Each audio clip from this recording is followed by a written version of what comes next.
There is a kind of downfall that doesn't seem real, not because it's impossible, but because it breaks an old rule, the rule that upholds empires of fear. No one brings down the untouchable. And yet, it happened.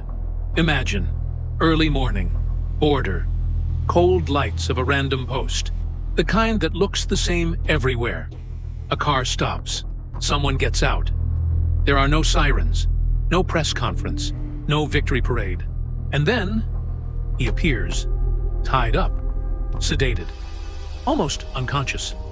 A man who spent half a century being a whisper appears as if he were a package. The first reaction is automatic. It was the police. It was a massive operation. It was technology, satellite, drones, interceptions. But the real story is crueler than that. Because the question isn't, how did they catch him? The question is, who had access? Who managed to get close enough that he didn't notice the danger? And then comes the detail that turns this case into a tragedy. It wasn't the enemy who opened the door. It was someone from within. The man who didn't exist, the ghost. For decades, he was known by a nickname that is no exaggeration, the Ghost. While other bosses became photos, headlines, and folklore legends, he became absence. His presence was felt, but rarely seen.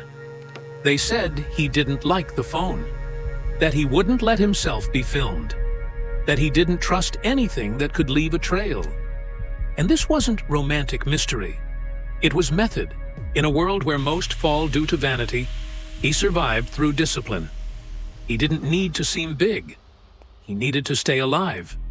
And for 50 years, the Ghost succeeded. He survived governments. He survived manhunts. He survived others' betrayals. The Ghost learned a simple principle. Whoever appears becomes a target. Whoever becomes a target one day falls. But there's an irony in that. The more you control the world, the more you believe you control people. And that's when destiny starts preparing itself. Because paranoia protects against police, rivals, technology. But it doesn't protect against the one risk that disguises itself as a hug. Trust. The era changes, and the old game begins to die. The story takes a turn when the father of an era falls. When the great symbol of the cartel is arrested and exits the scene, the power does not disappear. It changes hands. And the new hand has a different style.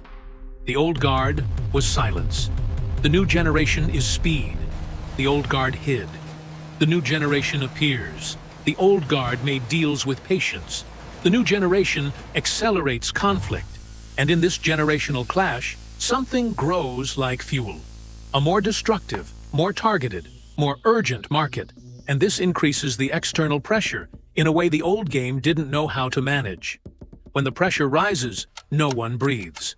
When no one breathes, everyone calculates. And then, the Phantom, who always operated in the long term, begins to feel something he hadn't felt in decades. The clock. The trigger. When war turns a city into panic. There are days that become collective scars. Days when a city understands, in the worst way, that it is not in control. One of those days happened in Culiacan in 2019. Another blow came later, in 2023.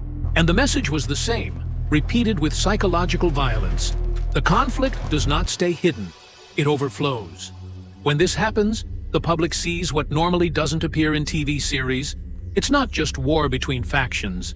It's schools closing early. It's businesses lowering their shutters in the middle of the day. It's families locked in at home. It's rumors faster than an ambulance. It's fear becoming routine. And when fear becomes routine, the game changes. From then on, the Phantom and everyone around him understand. The time of the invisible is ending. Not for lack of strategy, but because the world has become too small for anyone to disappear forever. The unwritten rule: family doesn't betray family. At the heart of this story is a rule that is not on any paper, but it sustains alliances for decades.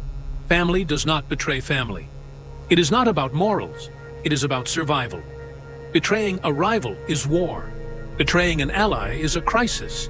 Betraying someone treated like family is collapse. Because when blood fails, trust turns to ashes. And when trust turns to ashes, nobody knows who is us and who is them anymore. That is why this story hurts more than a common capture. Because it suggests a terrible thing, that the Phantom was not defeated by force, but by intimacy. The traitor's calculation, clear motivation. Now comes the part many prefer to ignore because it is uncomfortable. Betrayal, at this level, does not come out of nowhere. It comes from a calculation, a cold calculation. When the pressure increases, when alliances crack, and when war threatens to engulf everyone, someone begins to think like this: if I don't choose a side, I become the next. And then comes the final question: what is the gift big enough to buy my survival? It is not money. Money exists everywhere. It is not a root. Roots change. It is not a small rival. That does not buy peace. The ultimate gift is a name. The name that is worth a lifetime of negotiation. The Phantom. Handing over the Phantom is not just toppling a man. It is toppling a symbol. And symbols, when they fall, change the world. The key scene. The cruelest attack is the one that seems normal. Imagine a common meeting. Not common in the sense of innocent, but common in the sense of routine. A meeting that seems safe because it is familiar, because the faces are known, because the tone is businesslike, familial, of let's resolve this. The Phantom, who survived ambushes, interceptions, and internal wars, would not fall in a frontal attack. He would fall where no one wants to believe there is a threat, in the place where the body relaxes. And the perfect trap does not need hundreds of men. It needs a convincing invitation, a sense of control, a second of distraction, and the certainty that, here, with me, no one dares. The cruelest part of this scene is the contrast. An ordinary phrase, an ordinary topic, an ordinary gesture, and then reality flips. Hug. And the hug is not a hug, it's a stance. The door closes, and the door is not a door. It's a sentence.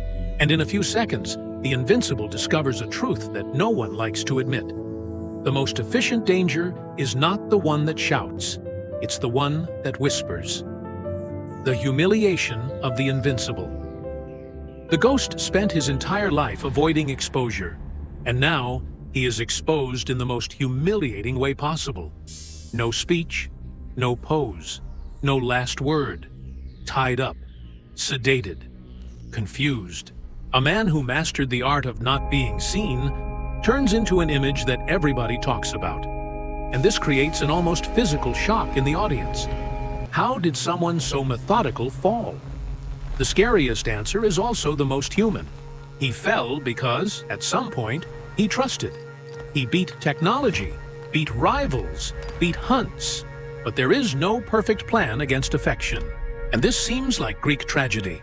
The force that maintains the empire, the loyalty network, is the same that destroys it. Consequence. The domino effect begins. When a man like this falls, he doesn't fall alone. His fall triggers a chain reaction. Those who relied on him lose protection. Those with old debts see a chance to collect. Those who were afraid switch sides. Those who were quiet start to move. And the internal war does not start at the top. It starts in the street. Rumors, blockades, tension, people avoiding routes, families canceling parties, a city living in standby mode. And it's here that the story makes a point that cannot be ignored clear.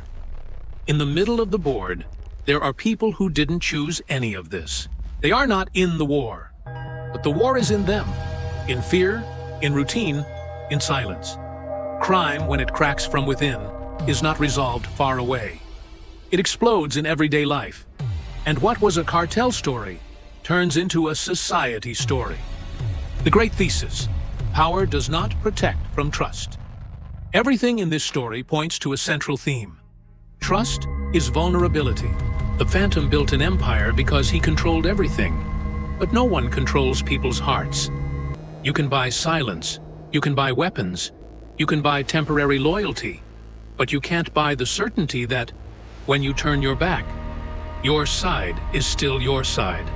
And when someone breaks the most sacred rule, family doesn't betray family, the whole world changes, because if it happened to him, it could happen to anyone. The Phantom goes public, and the traitor becomes a prisoner in a different way. The final fate of an invisible man is cruel: to become paper, to become a process, to become a name repeated aloud under cold light. The Phantom, who lived in shadows, becomes news. And on the other side, the alleged traitor does not live a victory. Because there is a kind of prison that has no cell, not being able to return, not being able to trust, not being able to sleep, not being able to be at home anywhere. Negotiated freedom turns into a life surrounded, and this closes the story with a bitter feeling. In the end, no one truly wins. Some just lose in a different way. For 50 years, the Phantom deceived the world. He survived because he never showed his face, never gave his voice, never left a trace. But the story did not end with sirens and glory. It ended with a lesson, the most human lesson, and therefore the scariest. You can be untouchable against everyone and still be fragile against just one. Because power doesn't fall when the weapon runs out. Power falls when the trust runs out. And that early morning, at the border, the impossible happened.